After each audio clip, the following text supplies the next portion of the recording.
I'm Liz. And I'm Bill. In this episode, we're going to talk about something our American fans forget about all too often. Sensible diets? No, Europe. Specifically, the continent's influence on astronomy, all throughout the ages. Astronomy as a study really began with the Greeks and Romans. In fact, the word itself comes from the Greek words meaning star and laws. Many of the celestial names we know today, like Orion and Andromeda and Mars, come from the Greco-Roman culture. And not just their ancient words, but their discoveries resonate today. For example, Europeans discovered all of the major planets in the solar system. Well, technically, Earth, Mercury, Venus, Mars, Jupiter, and Saturn were familiar to many cultures in antiquity. I don't think we can let Europe take credit for those. True, but for the planets who have a definite discoverer, it's always been a European. Always? Both times? Yes. First, the German-born British astronomer William Herschel discovered the seventh planet from the Sun, Uranus, in 1781. Then, after the French mathematician Urbain Le Verrier calculated the orbit of the eighth planet, astronomers at the Berlin Observatory in 1846 spotted the world now known as Neptune. But what about Pluto? Start a riot in the comments. So anyway, it's not all words and planets either. Think about the major European discoveries in astronomy and physics. People like Galileo. Oh, Galileo Galilei. Yes, that's the one. He revolutionized the way we observe the skies with his looking-glass-turned telescope. And the German-Dutch lens maker Hans Lippershey also played a role in developing those instruments in the early 1600s. Yeah, by inventing them. And then there's British scientist, mint master, and crime fighter extraordinaire Sir Isaac Newton, who worked on a reflecting design for telescopes, not to mention coming up with his theories of gravity and optics, and inventing calculus practically on a bet. Yeah.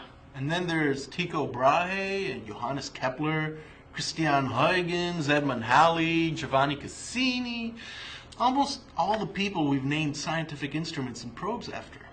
Okay, so how about more recent times?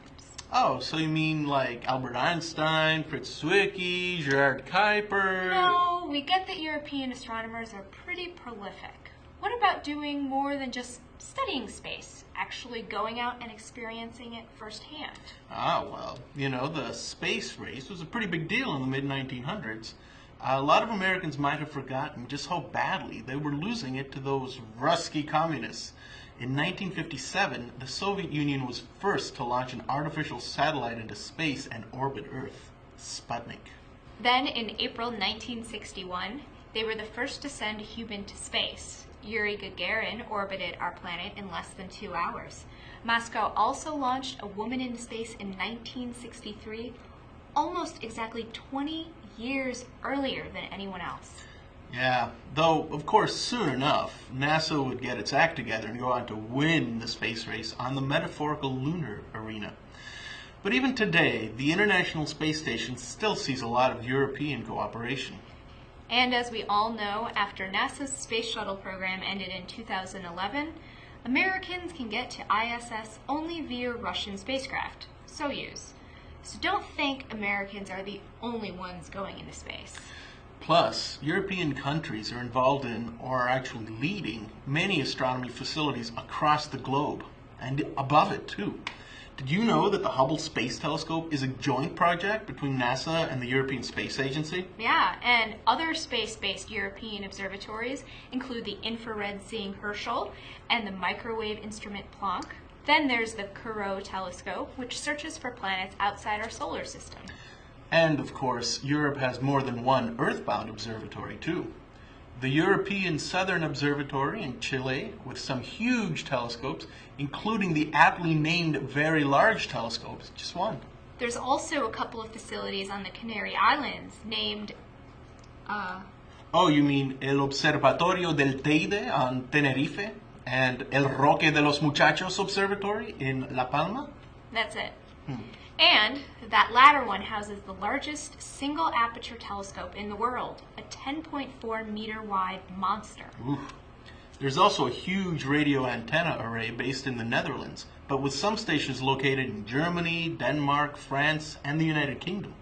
Amazingly, it can observe through all that cell phone and television pollution. Europe is also home to the Large Hadron Collider, part of the European High Energy Laboratory, CERN. The LHC, as it's called, is the leading facility in the search for new particles and answers to the biggest questions in physics and cosmology. Oh, such as how many physicists does it take to make sure everything's plugged in correctly? Too soon? Clearly, Europe has long been a major force in astronomy, providing tools and personnel in our quest to understand the cosmos.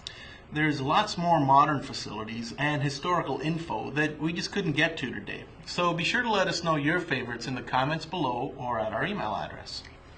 My favorite's Nicholas Copernicus, the first to come up with a comprehensive theory of how the planets orbit the sun instead of everything orbiting Earth. Well, mine's that badass Newton.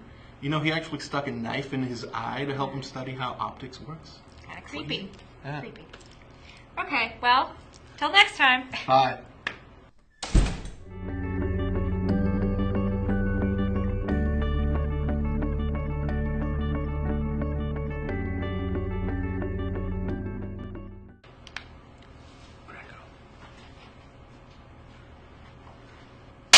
Sir Isaac Newton, who worked on a reflecting telescope for... I was doing so good. You were doing awesome.